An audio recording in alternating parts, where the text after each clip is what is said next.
வணக்கம் வணக்கம் வணக்கம். இன்னைக்கு நம்ம தமிழ் சீரியல் உருட்டு நிகழ்ச்சியில சின்னஞ்சிறு கிளியோட எபிசோட் தான் பார்க்க போறோம். இன்னைக்கு எபிசோடோட ஆரம்பத்துல இந்து இதுவரைக்கும் அவ கஷ்டப்பட்டு சேர்த்து வச்ச காசு எல்லாத்தையுமே அவங்க அக்கா தீபா கல்யாணத்துக்கு செலவு பண்ணணும் அப்படிங்கறத முடிவு பண்ணிடுறா. அதனால அவ ஏற்கனவே சேர்த்து வச்சிருந்த உண்டியல் உள்ள காசு எல்லாமே எடுத்து உடச்சி எண்ணி பாக்குறா. எத்தனை லட்சம் தேரும், அதுக்கேத்தாப்புல நம்ம அக்கா கல்யாணத்துக்கு எப்படி செலவு பண்ணலாம் அப்படின்னு. ஆனா அவ அக்கா கல்யாணத்துக்கு ஒரு குறிப்பிட்ட பட்ஜெட் போட்டாலும் அதுக்கான காசு இதுல இல்ல.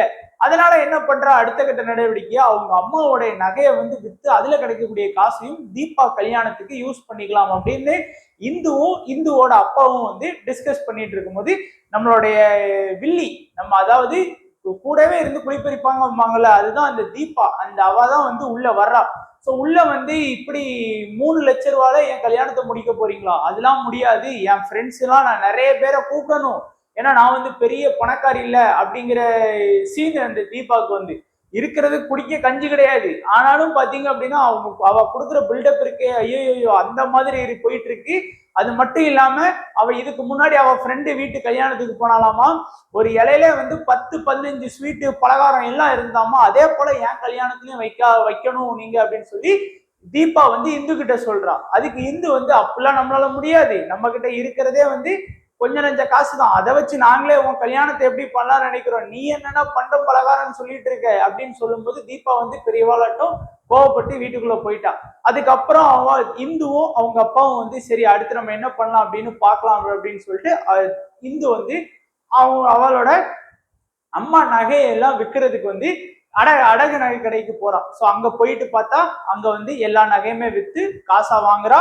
காசா வாங்கிட்டு அப்படியே 2 பேருக்குமே புடவை எடுக்கலாம்னு சொல்லிட்டு புடவை கடைக்கு போய் புடவையும் எடுக்க போறா.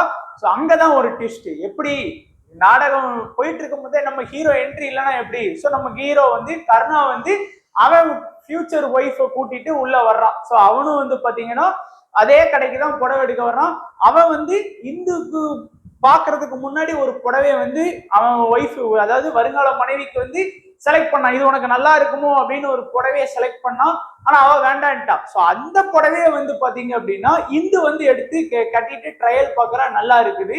சோ என்ன இதுதானே நாடகம், இது ஒரு கெமிஸ்ட்ரி இல்லைன்னா எப்படி அப்படிங்கிற மாதிரிதான் போயிட்டு இருந்தது இன்னைக்கு எபிசோடு பட் ஆனா அது இந்து தானே நம்ம கருணாக்கு தெரியல, வேற ஏதோ ஒரு பொண்ணு அப்படிங்கிற மாதிரி நினைச்சிட்டு போயிடுவான். ஸோ இதுதான் இன்னைக்கு நடந்தது. அண்ட் நம்ம கமெண்ட்ல பார்த்தோம் அப்படின்னா நிறைய பேர் நல்லா கமெண்ட் பாவம் இது பண்ணிடுறாங்க. இந்து பாவம் அப்படின்னா, இந்துலாம் ஒன்றும் பாவமே கிடையாது என்ன பொறுத்த வரைக்கும். யாரு இவாளை போய் அவங்க அக்கா, அதாவது ஒரு நல்ல அக்காவா இருந்து இந்துவை போல ஒரு கஷ்டப்பட்டு அவளும் உழைச்சி குடும்பத்துக்கு செஞ்சா பரவாயில்ல, அவளே ஊதாரித்தனம் பண்ணிட்டு இருக்கா. அப்ப ஒண்ணுமே இல்லைனாலும் பெருசா பில்டப் என்கிட்ட எல்லாமே இருக்கு அப்படின்னு சொல்லி கார்த்திக்கு காதலனையும் ஏமாத்திட்டா. கடைசியில தான் தாலி கட்டுறதுக்கு முந்தின நாள் தான் பாத்தீங்கன்னா நான் உண்மையிலே ஹவுசிங் போல தான் இருக்கேன், கஷ்டப்பட்ட பொண்ணு தான், இப்போ உன்னை ஏமாத்திட்டேன் அப்படின்னு. இப்போ 1 லட்சம் ரூபாய் சம்பளம் வேற வாங்குறேன்னு அதையும் ஒரு உருட்டி வச்சிருக்கா பாப்போம். அதனால இந்து பாவமே கிடையாது, இப்படிப்பட்ட அக்காவுக்கு உதவி பண்ணவே கூடாது. அதுக்கப்புறம் செல்ஃபிஷ் ஈகோ பிடிச்ச அக்காக்காரி நல்லா மாட்டிக்கிட்டா ஜாலி அப்படிங்கிறாங்க. ஆமா, ஏன்னா இந்துவோட அக்கா தீபா இருக்கல, அவ 1 லட்சம் ரூபாய் சம்பளம் வாங்குறேன்னு சொல்லி சொல்லி வச்சிருக்கா. சோ அதுவும் மாட்டிக்கிட்டா. சோ அது வரக்கூடிய நாட்கள்ல நடக்க போகுது, அதனாலதான் ஜாலின்னு போட்டிருக்காங்க. ஸோ இது யாரு? தீபா அசிங்கப்படுறத பாக்குறதுக்கு எல்லாரும் ஆசையா இருக்கீங்க, அதே போலதான் நானும். அதே போல இதுல ஒருத்தர் நண்பர் சொல்லியிருந்தாரு, இந்த இந்து தீபா எப்படியோ போயிட்டு விட்டா என்ன, அதைத்தான் நானும் சொல்றேன்.